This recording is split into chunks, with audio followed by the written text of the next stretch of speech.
मांझी और कुशवाहा के तरफ से प्रेशर दिया जा रहा था, लेकिन प्रेशर काम नहीं आया। बिहार है तैयार, एनडीए की बनेगी सरकार। BJP 101, JDU 101, LJP R 29, RLM 6, HAM party जो है वो 6, और उसके नीचे उन्होंने कैप्शन भी लिखा है। तो ये कह रहे थे कि चिराग पासवान को 22 से 23 सीटें मिलने वाली है। मतलब बड़े भाई छोटे भाई वाला सीन नहीं है।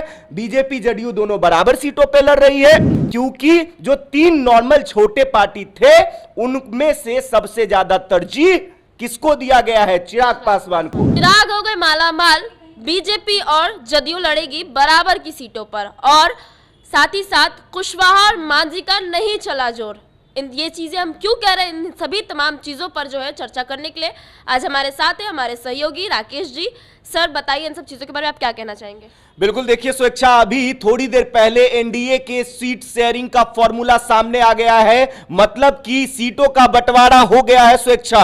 एनडीए में जो अटकलें लगाई जा रही थी, लगातार सवाल खड़े हो रहे थे कि चिराग पासवान नाराज हैं, मांझी नाराज हैं, कुशवाहा नाराज हैं। तो हुआ क्या? पहले लगातार एक के बाद एक बैठक चिराग पासवान के साथ किया गया। लगातार नित्यानंद राय चिराग पासवान के पास जा रहे थे, मुलाकात कर रहे थे, चिराग को मनाया गया। फिर उसके बाद क्या हुआ? मांझी और कुशवाहा के तरफ से प्रेशर दिया जा रहा था, लेकिन प्रेशर काम नहीं आया। और उसके बाद क्या हुआ? देखिए, अब सीट शेयरिंग का फॉर्मूला सामने आ गया है, सीट बंटवारा हो गया है। फॉर्मूला क्या है वो सबसे पहले हम बता देते हैं। बीजेपी और जेडीयू 101 सीटों पर चुनाव लड़ेगी, मतलब दोनों बराबरी के सीटों पर चुनाव लड़ेगी। उसके अलावा अगर हम बात करें एलजेपीआर की, मतलब चिराग पासवान की, तो चिराग पासवान 29 सीटों पर चुनाव लड़ेंगे। वहीं हम और आरएलएम जो है वो 6-6 सीटों पर चुनाव लड़ेगी। तो सीट शेयरिंग फाइनल हो गया है। अब देखिए, एनडीए का सीट शेयरिंग फाइनल हो गया है, लेकिन महागठबंधन का भी नहीं हुआ है। हम अभी फिलहाल बात एनडीए की करते हैं। देखिए, चिराग पासवान ने इसको लेकर पोस्ट किया है, फेसबुक पर पोस्ट किया है। उन्होंने अपने पोस्ट पर लिखा भी है कि बिहार है तैयार, एनडीए की बनेगी सरकार, इस बार पूरे दम के साथ बिहार फर्स्ट, बिहारी फर्स्ट। हम चाहेंगे हमारे सहयोगी कैमरा पर्सन साहिल है, उनसे की स्क्रीन पर दिखा दे। देखिए, चिराग पासवान ने पोस्ट किया है, हम एनडीए परिवार ने सौहार्दपूर्ण वातावरण में बिहार विधानसभा चुनाव 2025 के लिए सीटों का बंटवारा पूरा किया है। BJP 101, JDU 101, LJP R 29, RLM 6, HAM party जो है वो 6, और उसके नीचे उन्होंने कैप्शन भी लिखा है, बिहार है तैयार, फिर से एनडीए सरकार, इस बार पूरे दम के साथ बिहार फर्स्ट, बिहारी फर्स्ट के साथ।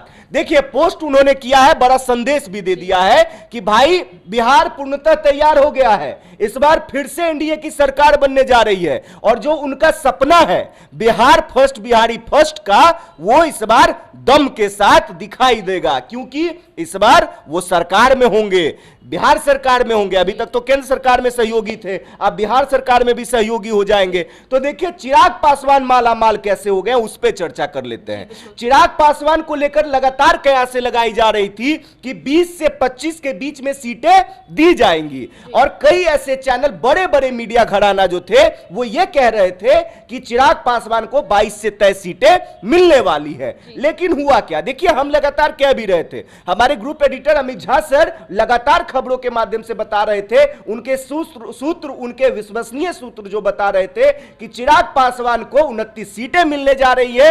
वही हुआ भी, और वही देखिए, हम लोग लगातार कह रहे थे कि जेडीयू 101 पर चुनाव लड़ेगी, बीजेपी 100 पे लड़ेगी, लेकिन आगे पीछे एक सीट हो सकता है। और 7 हमने बताया था हम पार्टी का, तो उन्हीं का एक घटाकर बीजेपी का एक बढ़ा दिया गया है। मतलब बड़े भाई छोटे भाई वाला सीन नहीं है। बीजेपी जेडीयू दोनों बराबर सीटों पे लड़ रही है।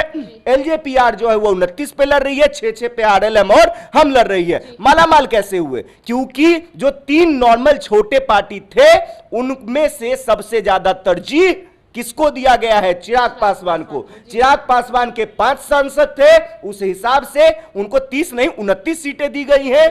वहीं एक सांसद किनके, खुद जीतन राम मांझी है, तो उनको 6 सीटें दी गई। आरएलएम जो कि उपेंद्र कुशवाहा की पार्टी है, उपेंद्र कुशवाहा के पास कुछ था भी नहीं वैसे भी, चलिए, लेकिन उनकी इज्जत रखी गई क्योंकि उनका जनाधार है, वोट बैंक है, तो आरएलएम को 6 सीटें दी गई हैं। चलिए, तमाम चीजें हमने आपको बता दिया। चिराग पासवान इस बार मालामाल हो गए हैं और इस बार देखना काफी दिलचस्प होगा स्वेच्छा कि क्या लोकसभा चुनाव की तरह विधानसभा चुनाव में जिस तरीके से लोकसभा चुनाव में चिराग पासवान ने प्रदर्शन किया था, चिराग पासवान अपने आप को साबित चिराग पासवान ने किया था। एनडीए ने जो सीटें दी थी 5 सीटें, 5 के 5 सीटों चिराग पासवान ने 5 सीट जीत के दिखाया। क्या इस बार विधानसभा चुनाव में वो देखने को मिलेगा? क्या वो 100% स्ट्राइक रेट वाला सीन जो चिराग पासवान लेके चल रहे हैं वो पूरा हो पाएगा या नहीं, ये देखना दिलचस्प होगा।